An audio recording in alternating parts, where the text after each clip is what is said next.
Drag myself home after a 12-hour electrical shift, work boots crunching on gravel, and there's her pearl white luxury SUV dead center where my tools belong. Smell of her fancy leather mixing with motor oil, car alarm shrieking, and when I ask her to move, she waves fake emergency parking rules and tells me to learn community cooperation. 6 weeks later, I owned her house, and she was sobbing into my voicemail, begging me not to foreclose, while the whole neighborhood watched. But before I reveal exactly how her illegal power grab destroyed her financially, tell me, have you been steamrolled by some petty authority figure just because they could? Drop your location below. I want to see how many of us are done being pushed around. My name's Jake Morrison, and 2 years ago, I thought buying my first house in Willowbrook Estates was hitting the jackpot. I'm a 34-year-old electrician, single dad to 8-year-old Emma, who stays with me every other weekend. 6 years of saving every overtime penny, eating ramen like fine dining, all for a modest 3-bedroom with the real prize, a 2-car garage I could turn into my workshop. That garage was my sanctuary. The smell of sawdust mixing with copper wire, my grandfather's weathered workbench with tools that actually built America, and space to create Emma's treehouse without some neighbor measuring my property lines. Recently inherited a small sum from Grandpa, too. Finally had money for real home improvements, instead of just dreaming about them. The garage door opener had this satisfying mechanical rumble when it closed each evening, sealing off my world from the suburban theater outside. Willowbrook looked perfect. Middle-class homes built 2015 to 2018. Young families, retirees, $180 monthly HOA for basic upkeep. Simple rules, I figured. Keep your lawn neat, don't paint your house neon, work hard, and mind your own business. Then I met Brenda Whitfield, and learned that simple was never part of her vocabulary. Brenda's 52, drives that $60K BMW like it's a weapon, lives in the corner McMansion with the circular driveway that screams, "Bow before my superiority." She's HOA treasurer, which apparently translates to supreme dictator of suburban perfection. Her husband Brad works city planning, a fact she weaponizes in every conversation like verbal ammunition. Picture this. Always perfectly coiffed, designer everything, with a smile that could make Arctic ice feel warm by comparison. The kind of woman who measures your grass height while pretending to exercise her designer purse dog. My first Brenda encounter happened 6 months after moving in. I was installing safety lighting for elderly Mrs. Chen, helping her feel secure after neighborhood break-ins, when suddenly there's this shadow looming over my work. Sharp click of expensive heels on concrete. Overwhelming cloud of perfume that probably cost more than my truck payment. "Excuse me," clipboard clutched like divine scripture, "but I don't see permits posted for this electrical work." I explained outdoor lighting doesn't need permits, showed my state license, offered to review safety codes. Her response? "I'll need to verify that with my husband. We simply cannot have questionable contractors compromising our property values." The way she said questionable contractors, like my 12 years of licensed experience and calloused hands meant nothing because I drove a work truck instead of leasing German luxury. That bitter metallic taste of being dismissed, that was my official welcome to Brenda's neighborhood. Over 18 months, she transformed suburban watchdogging into performance art. Dawn Patrol with her violation notebook, documenting infractions like children's bikes on driveways or trash cans retrieved 11 minutes late. Woman made HOA enforcement her personal crusade against anyone who actually worked for a living, but her special treatment was reserved for residents who didn't match her community vision. Mrs. Chen got cited for aesthetically inappropriate decorations, her late veteran husband's memorial wind chimes. Tom Rodriguez faced fines for parking his work truck in his own driveway because commercial vehicles degrade residential character. The sound of Brenda's heels clicking became our neighborhood early warning system. Kids scattered like startled birds, window blinds twitched nervously. Everyone held their breath, hoping she'd pass without stopping to measure something with her little ruler. Emma, with that devastating 8-year-old honesty, once asked why the mean pretty lady always looks like she smelled something yucky out of the mouths of babes. I flew under her radar mostly, following every microscopic regulation, trimming grass to precisely 2.75 inches, parking my work van on the street to avoid giving her ammunition. But that Tuesday evening, when I came home exhausted from a 12-hour job, I discovered Brenda had decided my garage was apparently community property. That Tuesday evening, I pulled into my driveway at 7:30 p.m. after installing emergency backup power for a medical clinic, one of those jobs where lives literally depend on your work being perfect. My steel-toed boots felt like concrete blocks, my tool belt had left permanent grooves in my shoulders, and all I wanted was to grab a beer and check on the treehouse project I'd been building for Emma. Instead, I found Brenda Whitfield's pearl-white BMW X5 parked dead center in my garage like she owned the place. Not partially blocking. Not squeezed to one side. Dead center with maybe 6 inches clearance on each side, positioned so perfectly that opening her doors would scratch my workbench. The smell of her car's leather interior mixed with my motor oil and sawdust, creating this weird clash of luxury and honest work that made my stomach turn. I stood there for a full 30 seconds, garage door remote in my hand, wondering if I was having some kind of exhaustion-induced hallucination. The car alarm chirped once, that smug little electronic sound that said, "I belong here and you don't." Antagonist action. I walked around to my front door where I found Brenda herself sitting in one of my patio chairs like she was hosting a neighborhood committee meeting. She was perfectly dressed, despite the humid August evening, scrolling through her phone with the casual indifference of someone who'd never questioned her right to occupy any space she chose. "Excuse me," I said, keeping my voice level, "but there's a car in my garage." She looked up with that practiced smile. "Oh, Jake, my driveway is being sealed tomorrow morning. Emergency situation, and the HOA emergency parking clause allows temporary use of available spaces during community maintenance." I pulled out my phone and scrolled through the HOA documents while she watched with amusement, like I was a child trying to read a grown-up book. "Ma'am, I don't see any emergency parking clause in here." "Well," she stood up, smoothing her skirt, "I'm currently reviewing the bylaws for necessary updates. Consider this a pilot program for community cooperation during infrastructure improvements." Protagonist counterpunch. Here's where most people would have lost their temper and done something stupid. But 12 years of electrical work teaches you patience. One wrong move and you're dead.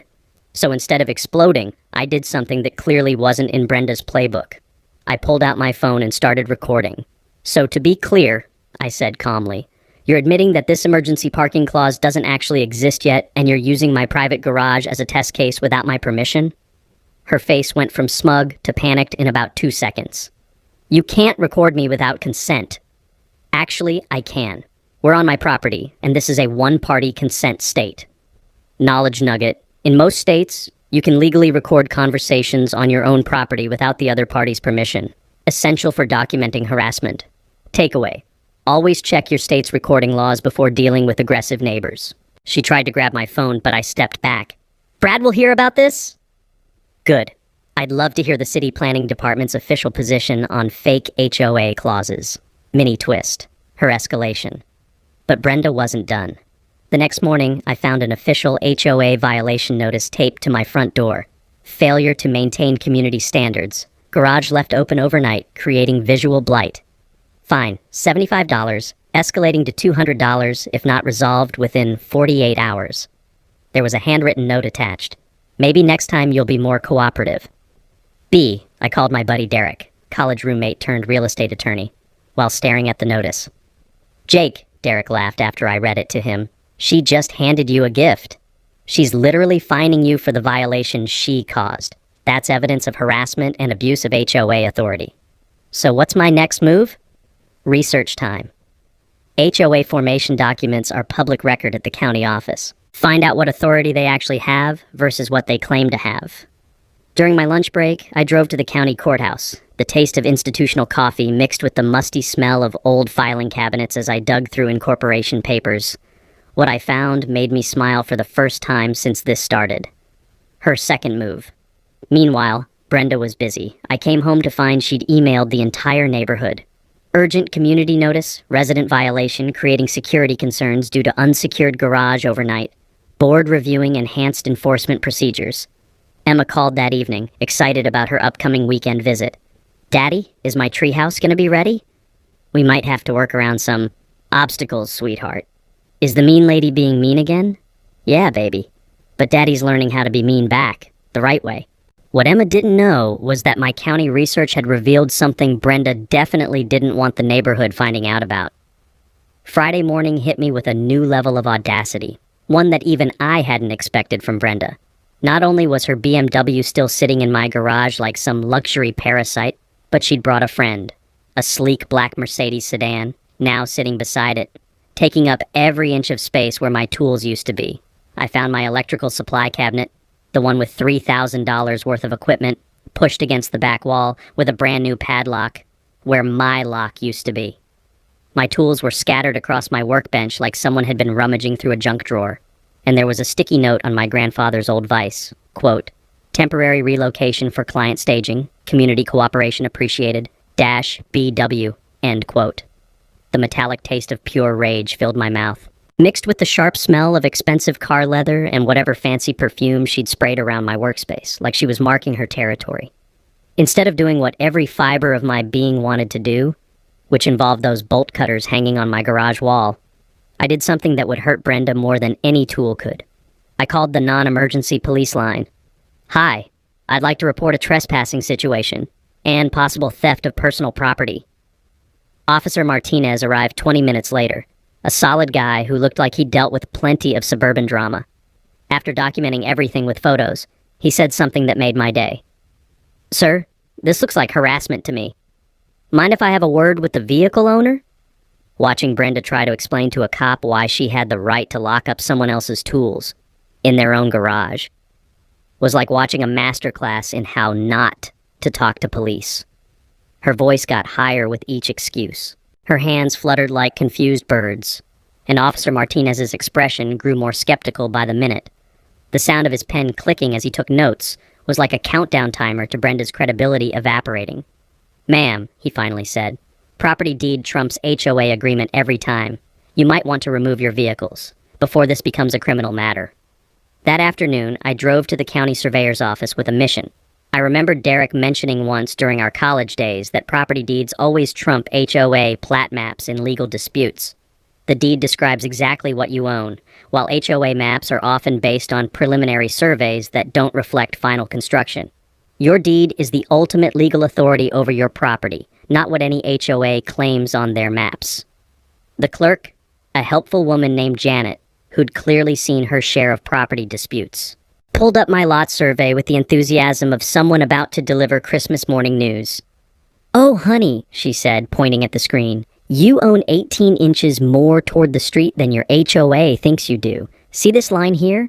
That's your actual boundary. Your garage is completely on your own property." The original developer had sold me the property with clear title to the entire garage footprint. But the HOA's formation documents used an outdated preliminary survey. That was legally worthless.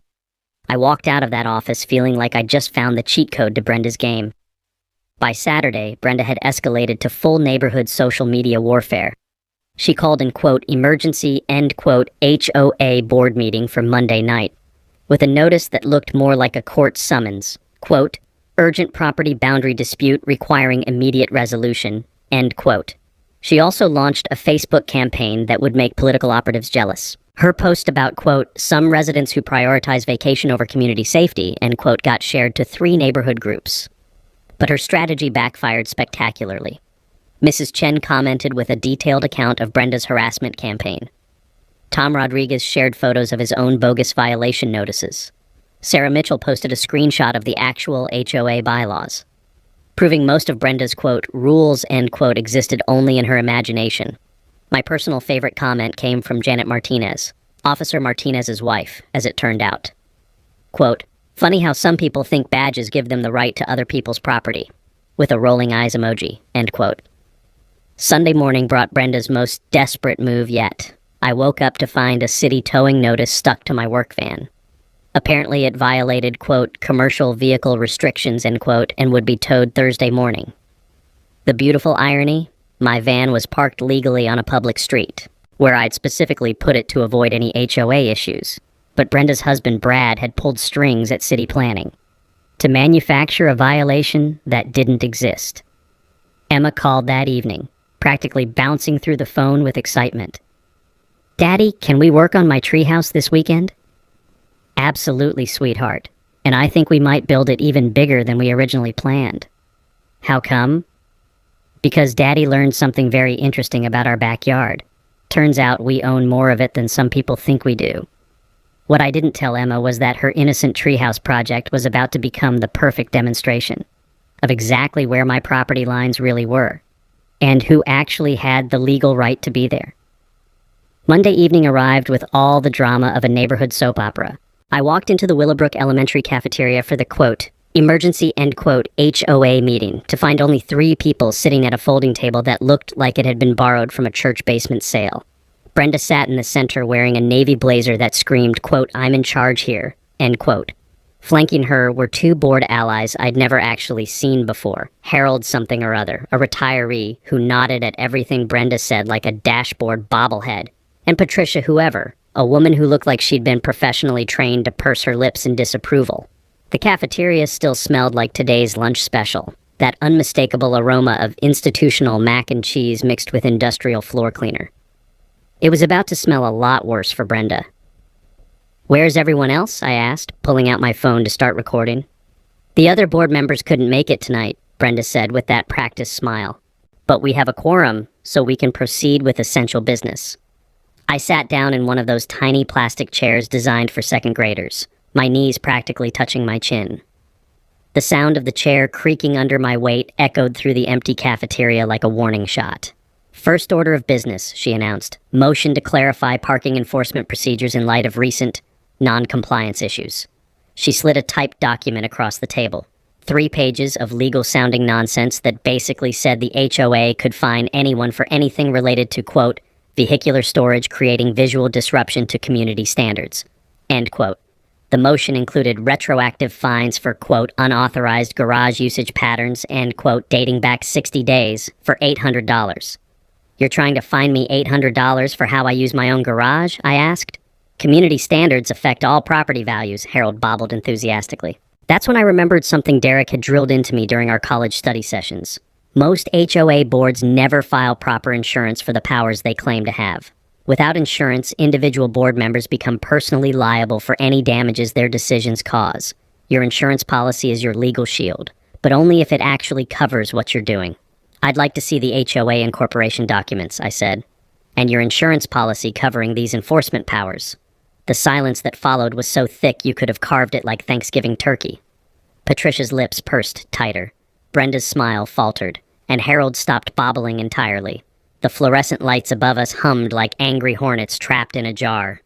Those documents are being reviewed by our legal counsel, Brenda finally managed. No problem, I said, pulling out the papers I'd brought. I've got copies right here from the county filing office. I spread out the HOA incorporation documents and insurance policy on the tiny table.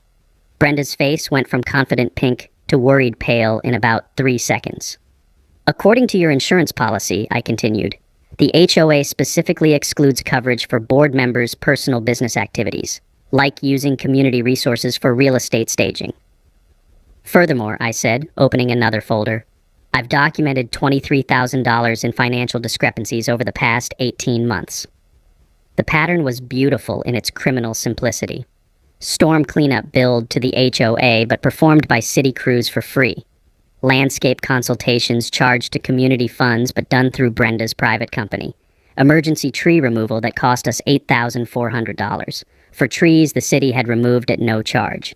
But here's what I hadn't expected to find. The real twist that made my electrician's heart sing. Mrs. Whitfield, I said, pulling out one final document. Did you know your husband's city planning emails are subject to public records requests? The color drained from her face faster than water down a broken drain. I read from Brad's official email. Quote, problem properties requiring community pressure to improve neighborhood composition. Target working-class homeowners for maximum leverage. End quote. Harold's mouth fell open like a broken garage door. Patricia actually gasped, and Brenda looked like someone had just told her the FBI was outside. That's taken out of context, she whispered. There's more, I said. Quote, wife's staging business needs 3-month access cycles. Recommend escalating HOA pressure on Morrison property for optimal client presentation timeline. End quote. The taste of victory was better than my grandfather's homemade apple pie. Sweet with just a hint of justice. This meeting is over, Brenda said, standing so fast her chair fell backward with a metallic crash that echoed through the empty cafeteria. But as I walked to my car, I had no idea that Brenda's desperation was about to reach levels that would make tonight's revelations look like a friendly neighborhood chat. The next morning brought a phone call that changed everything. Jake, you need to sit down for this, Derek said. His voice had that tone lawyers get when they've found something that could either make you rich or land someone in federal prison. I was in my kitchen, staring at my coffee maker and wondering if Brenda's BMW was still squatting in my garage. Spoiler alert, it was. Remember how I said I'd dig deeper into Brenda's business dealings? Derek continued. Well, I found the smoking gun. Actually, I found the whole arsenal. He'd spent the night running Brenda's real estate license through the state database, along with cross-referencing her HOA financial activities with public records. What he discovered made my electrical violations look like parking tickets. First, Derek said, Brenda's real estate license has 2 pending complaints for misrepresentation, both from elderly clients who claim she manipulated them into selling below market value. The coffee maker gurgled to life, filling my kitchen with the rich aroma of caffeine salvation. I was going to need it. Second, her property records show she owes $180,000 more on her mortgage than her house is currently worth. She's underwater financially and drowning fast. But the real bombshell was still coming. Third, and this is the big one, Brad's city position is under official ethics review for undisclosed conflicts of interest related to HOA enforcement activities. I nearly dropped my coffee mug. The smooth ceramic surface suddenly felt slippery in my calloused hands. Someone filed a complaint with the state attorney general's office, Derek continued, about systematic corruption in municipal planning departments working with private HOA boards to manipulate property values. The investigation had been quietly running for 6 months. Brad's email trail was just the evidence they needed to prove coordination between city planning and private real estate interests, using HOA harassment to force property sales. Derek, I said, are you telling me that Brenda and Brad are part of some kind of organized scheme? I'm telling you that your little garage situation just became Exhibit A in a federal fraud investigation. The implications hit me like a surge through an ungrounded electrical line. Brenda wasn't just a power-hungry neighbor with control issues. She was running a sophisticated property manipulation scheme, using her HOA position to identify target homeowners, creating artificial violation pressure to force quick sales below market value, then flipping those properties through her real estate business for massive profits. How many other homeowners, I asked? At least 12 in your neighborhood alone? Probably dozens across the county? Derek explained how the scheme worked. Brad would identify properties in his city planning role that were ripe for development or resale. Brenda would manufacture HOA violations to pressure those specific homeowners into selling. Their combined inside knowledge of zoning changes and development plans made them incredibly effective at targeting the right properties at the right time. Mrs. Chen's memorial wind chimes weren't just annoying to Brenda's aesthetic sense. They were an excuse to pressure an elderly widow into selling her house 6 months before the city announced plans for a new community center that would boost property values by 30%. Tom Rodriguez's work truck wasn't really a community eyesore. It was parked on a lot that Brad knew would be rezoned for mixed-use development within 2 years. My garage wasn't just convenient parking for Brenda's staging business. My property sat on a corner lot that would become extremely valuable when the new shopping center got approved next spring. The beautiful part, Derek said with the satisfaction of a prosecutor who just cracked a major case, is that they documented everything. Brad's emails, Brenda's violation records, even invoices showing her staging company billing clients for access to properties she obtained through HOA pressure. So, what happens now? Now you have more power in this situation than Brenda could have ever imagined. She's not just facing HOA accountability anymore. She's looking at federal fraud charges, conspiracy, and civil rights violations. I hung up the phone and walked out to my garage, where Brenda's BMW still sat like a $40,000 confession letter. But now I understood something that changed my entire strategy. This wasn't about parking. This wasn't about property rights. This was about taking down a criminal enterprise that had been systematically stealing from working families across our entire county. Time to call in some bigger allies. Derek's revelation changed everything. This wasn't neighborhood drama anymore. This was organized crime disguised as suburban governance. And that meant I needed to think bigger than just getting my garage back. I spent Wednesday afternoon assembling what Derek called, quote, team justice, end quote.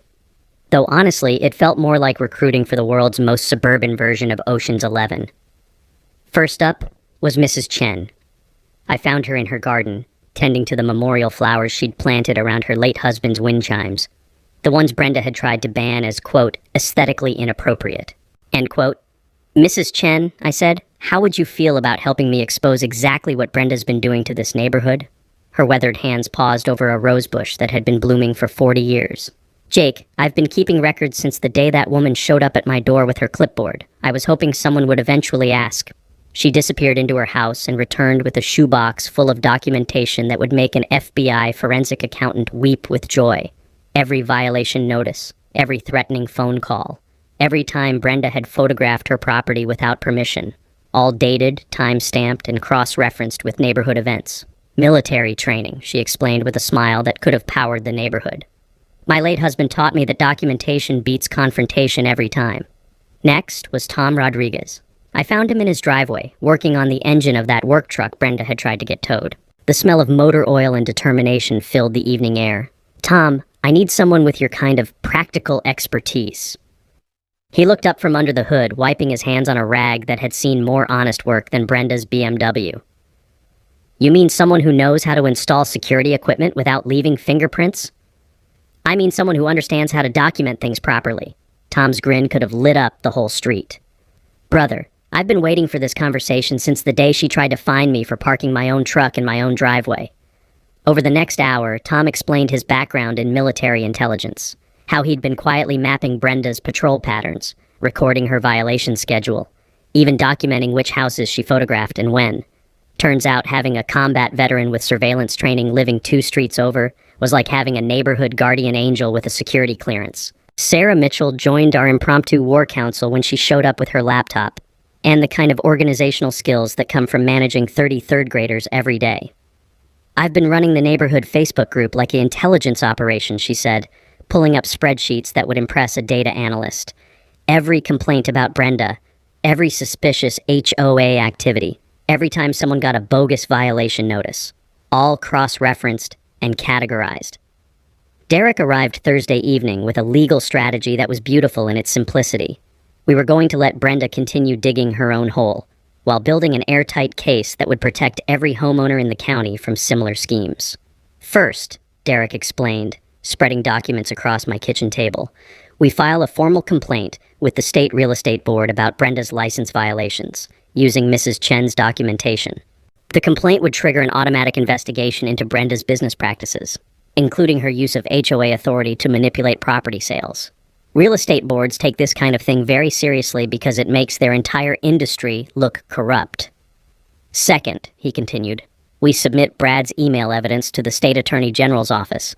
They're already investigating municipal corruption. This gives them everything they need to prove conspiracy. Derek had learned from his prosecutor friends that the key to taking down corruption networks is patience. Let them think they're winning while you build overwhelming evidence. Make them confident enough to keep committing crimes while you're recording everything. Third, we prepare a civil lawsuit under federal civil rights statutes, property deprivation, conspiracy to violate civil rights, pattern of harassment targeting specific demographic groups. The civil rights angle was crucial. Brenda hadn't just been randomly harassing homeowners. She'd been systematically targeting working-class families, elderly residents, and anyone who didn't fit her vision of, quote, appropriate neighborhood composition, end quote. But the real masterstroke was Derek's final suggestion. We're going to use your vacation time. I stared at him like he'd suggested I take up professional alligator wrestling. Think about it, Derek said. Narcissistic personalities like Brenda need constant control. They can't handle situations they can't manipulate. What happens if you just disappear for a couple weeks? The plan was elegantly simple. I'd take my accumulated vacation time and go camping with Emma, completely off the grid. No cell service, no internet, no way for Brenda to contact or manipulate me. Meanwhile, Tom would house sit and document every single thing Brenda did. Mrs. Chen would coordinate with other neighbors to record any escalating behavior. Sarah would monitor social media and keep the neighborhood informed. Without you there to react to, Derek explained, she'll have to show her true colors to everyone else. Narcissists can't help themselves when they think they're winning. The taste of anticipation was like the first bite of perfectly grilled barbecue. This was going to be satisfying in ways Brenda couldn't even imagine. Emma's weekend visit was coming up, and for the first time since this whole mess started, I was genuinely excited to tell her we were going camping. For 2 weeks of the most strategic relaxation of my life. Day 3 of our Yellowstone camping trip, and I was teaching Emma how to identify animal tracks by the creek when my satellite emergency communicator buzzed with a message from Tom. Quote, She's lost her mind. Call when you can get signal." End quote. Emma was building a dam out of smooth river rocks, completely absorbed in her engineering project.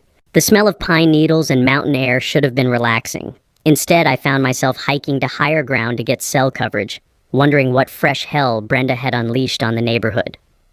Tom answered on the first ring. "Jake, brother, this woman is unhinged. Day one, she tried to get into your garage at 6 a.m. with a crowbar.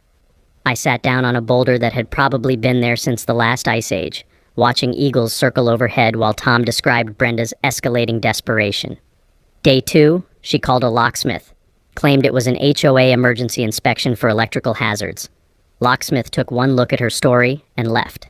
But here's the good part. I got it all on video. Tom had positioned cameras to cover every angle of my property. Motion activated, infrared capable, uploading to cloud storage that Brenda couldn't tamper with. Military-grade surveillance disguised as standard home security. Day 3. That's today. She brought City Electrical Inspector Frank Morrison. No relation to you, by the way.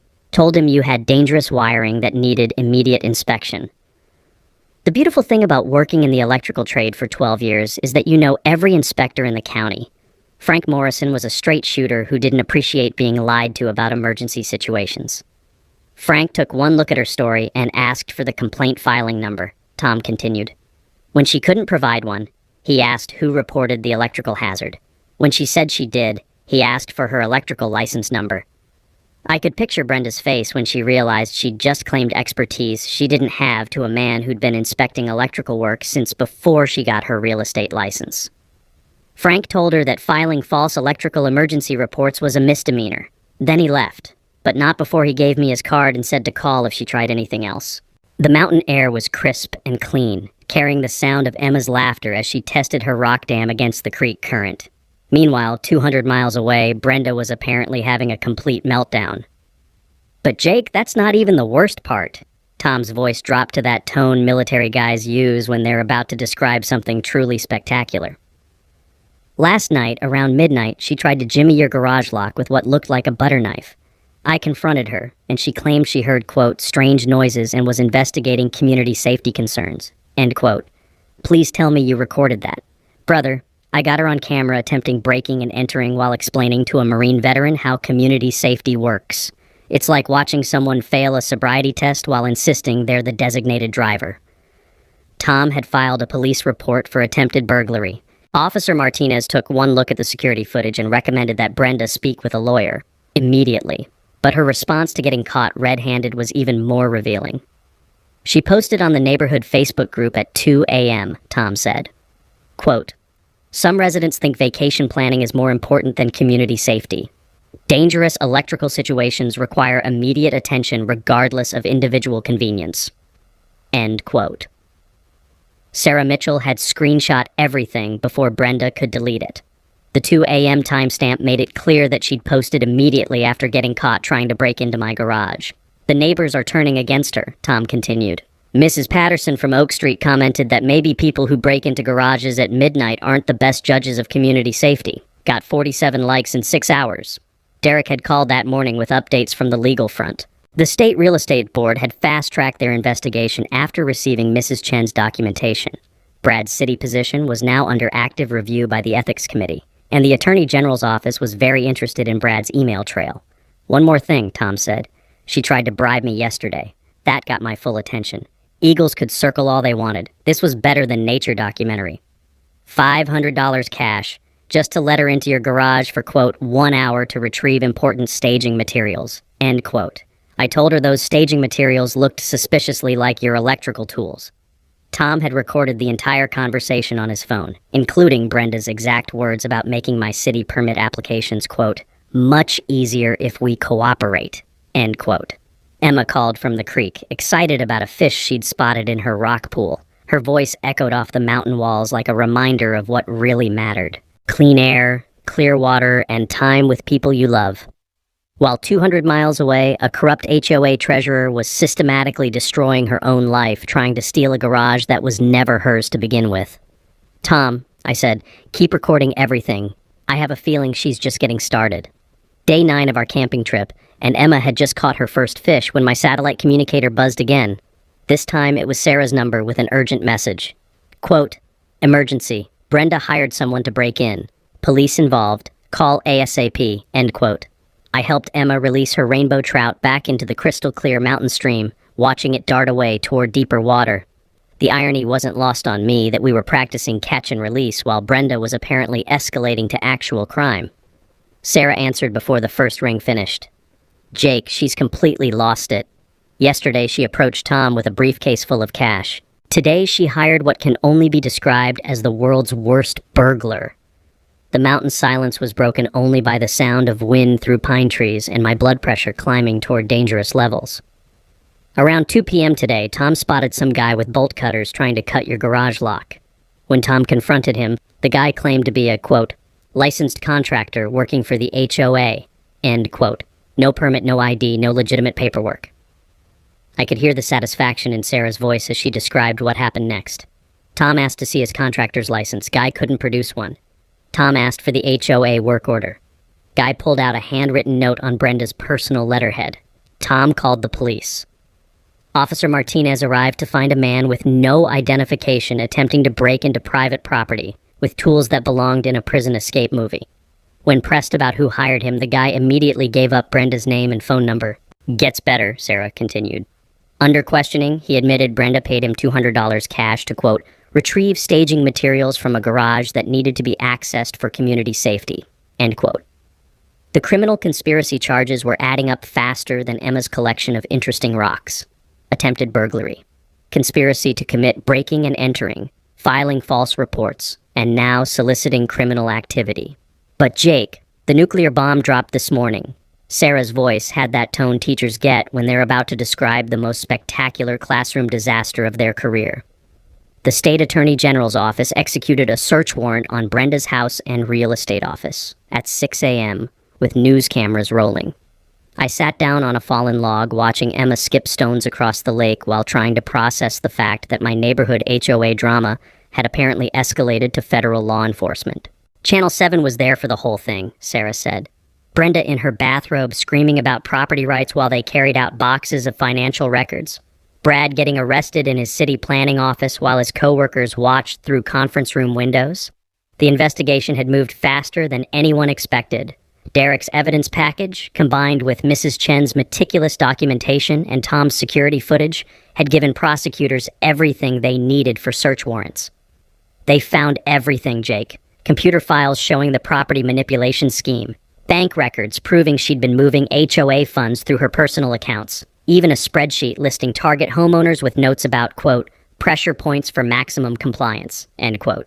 Mrs. Chen's name was on that list with notes about, quote, "elderly widow, vulnerable to safety concerns," end quote. Tom's entry mentioned, quote, "working-class Hispanic, likely to avoid legal confrontation," end quote.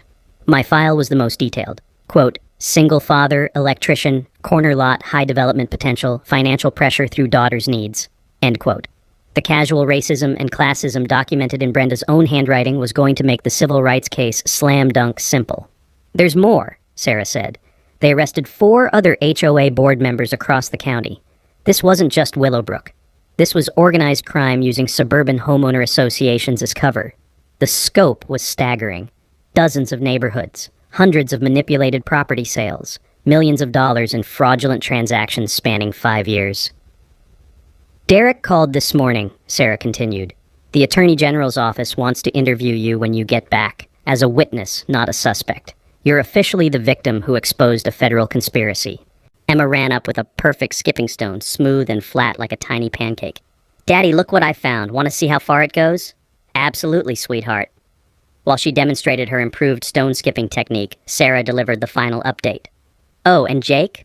Brenda called you 17 times yesterday. The voicemails. There's something special." 17 times? Started demanding, moved to pleading, ended with full sobbing breakdown. She's begging you not to press charges, offering to drop all HOA claims, even promising to buy your house for above market value if you'll just, quote, "make this all go away," end quote. The mountain lake was mirror smooth, reflecting Emma's delighted face as her stone skipped 7 times before sinking. Pure joy in a place where the air was clean and people couldn't lie to you about fake parking regulations. "Sarah," I said, "save those voicemails. I have a feeling they're going to be very useful when we get home. Because in 3 days, Emma and I would be heading back to Willowbrook, where a federal investigation was waiting for us, and where Brenda's empire had finally collapsed under the weight of its own corruption. Day 14. Homecoming Day. Emma and I drove back into Willowbrook Estates to find our quiet suburban street transformed into something that looked like a cross between a news event and a block party. 3 news vans lined the curb, neighbors stood in clusters, talking and pointing, and there, in the middle of it all, was my house, with police tape still fluttering around Brenda's abandoned BMW. "Daddy, why are there so many people?" Emma asked, pressing her face to the car window. "Because sometimes when you stand up to bullies, other people pay attention." Tom met us in my driveway with a grin that could have powered the neighborhood and a folder thick enough to use as a weapon. "Welcome home, brother. Hope you're ready for your close-up." He handed me the folder while Emma ran to inspect her treehouse in progress. The documentation inside was beautiful. 17 attempts at breaking into my garage, 3 police reports, 1 arrest, and enough security footage to make a Netflix documentary. "Channel 7 wants to interview you in an hour," Tom said. Something about, quote, "the homeowner who exposed HOA corruption through strategic vacation planning," end quote. The interview setup was in Mrs. Chen's front yard, with my garage visible in the background. Producer wanted the visual of Brenda's BMW still sitting there like a $40,000 confession letter. 2 weeks of abandonment had not been kind to German luxury engineering. Detective Sarah Rodriguez, no relation to our neighbor Tom, arrived first to walk me through the criminal case timeline. Professional, thorough, and clearly enjoying the fact that a civilian had handed her a federal conspiracy case with a bow on top. "Mr. Morrison, your strategic documentation and the evidence gathered by your neighbors has resulted in charges against 14 individuals across 6 counties. This is the largest HOA fraud case in state history." She explained how the investigation had expanded beyond Brenda and Brad. The property manipulation scheme involved city planners, real estate agents, mortgage brokers, and HOA board members working together to systematically defraud homeowners. "Your garage situation was small potatoes compared to what we found, but it was the thread that unraveled everything." At 5 p.m., neighbors started gathering for what Sarah Mitchell had organized as a, quote, "community accountability meeting," end quote. The Willowbrook Elementary cafeteria was packed with 47 families, local media, and enough righteous anger to power a small city. Derek arrived with updates that sounded like something from a legal thriller. Brenda's real estate license had been permanently revoked. Brad had been terminated from city planning and banned from municipal employment. Their house was in foreclosure, and both were facing federal fraud charges with potential 20-year sentences. "But here's the beautiful part," Derek said, speaking to the crowd. "The civil settlement includes funding for a community legal defense fund. Any homeowner who faces HOA harassment can get free legal consultation." The applause was thunderous. Mrs. Chen stood up with tears in her eyes, holding a framed photo of her late husband. "My Henry served 3 tours defending democracy. He would have loved seeing it work right here in our neighborhood." Tom Rodriguez took the microphone next, his military bearing commanding instant respect. What Jake did wasn't just stand up for himself. He stood up for all of us. Every working family who's been told we don't belong in our own neighborhoods. But the real mic drop moment came when they played Brenda's voicemails on the community speakers. 17 messages spanning 2 weeks, starting with demands, quote, "You need to return immediately and resolve this garage situation," end quote, escalating to threats, quote, "My husband's position gives us options you haven't considered," end quote, moving to bargaining, quote, "I'll drop all HOA violations if you just let me explain," end quote, and ending with complete breakdown, quote, "Please, Jake, I'm begging you. I'll pay above market value for your house. Just don't let them take everything," end quote. The gasps from the audience when they heard her admission of attempted bribery were audible. But the moment that brought the house down was her final message, recorded at 3 a.m. on day 12. Quote, "I never meant for it to go this far. I just wanted to control something. Everything's falling apart. And I thought if I could just make the neighborhood perfect, maybe Brad would stop drinking and we could save our marriage and I could stop feeling like such a failure," end quote. The raw desperation in her voice was almost tragic. Almost. Officer Martinez stood up from the back of the room. "Ladies and gentlemen, justice isn't always pretty, but it's necessary." Channel 7's reporter asked me for a final comment. With 47 neighbors watching, cameras rolling, and my daughter building block towers in the back of the room, I said the only thing that mattered. All I wanted was to use my own garage. Turns out that sometimes defending small things leads to protecting big things. like the right to exist in your own neighborhood without someone else's permission. The standing ovation lasted 3 minutes. Emma clapped so hard her little hands turned red. And somewhere across town, Brenda Whitfield was learning that karma doesn't take vacation days. 6 months later, and Emma's treehouse was finally finished. We built it exactly 18 inches past where Brenda had claimed my property line ended. Because when you own the land, you might as well use every inch of it. Emma was hanging upside down from her new rope ladder, her hair swinging like a pendulum while she explained the treehouse rules to her friend Madison from down the street. First rule, she announced with the authority of an 8-year-old architect. No mean people allowed. Second rule, everyone has to share snacks.